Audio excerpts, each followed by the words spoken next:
All right, January the 1st, 2024. This is Jeff from RV Diagnostics.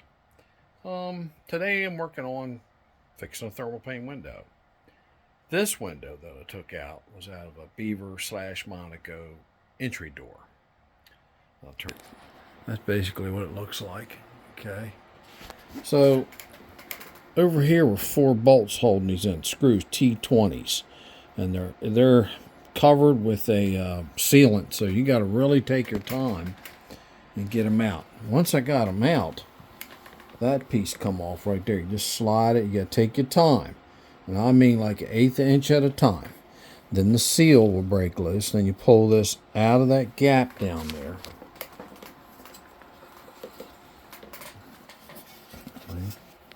Right there. It's down in there. There's your drain. Right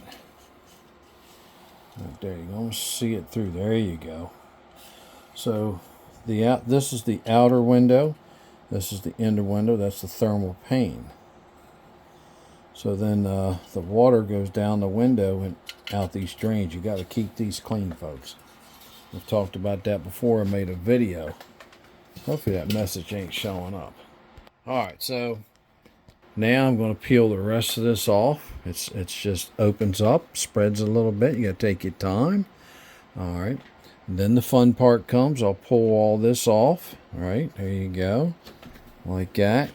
And then we'll take a heat gun. That'll be another video. We'll take a heat gun and we're going to break this loose. Alright, we're going to see if we can save this decal. There is a little bit of fogging that's inside the window.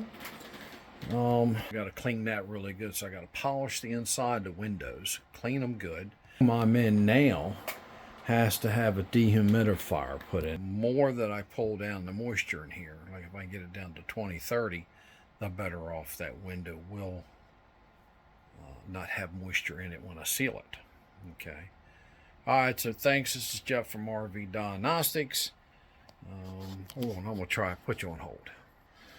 All right, so I'm not going to chance it because the glass is still a little cool. I'm going to get this room up to about 80 degrees. Then I'm going to get the heat. I'm going to go along this seal right here, try to pull this out. This is a C-clamp, if you want to call it. So I got to spread them. I'll make like a 2x4 to go across here, a 1x2 to keep it spread so I can slide this window out. That's going to be on another video. And then we'll show you the tools that you need to get this glass separated. And I'll show you the parts that you need to fix it. You can get like 10 foot of the seal for, I don't know, $45, $75. All right, thank you. This is Jeff from RV Diagnostics, January the 1st, 2024.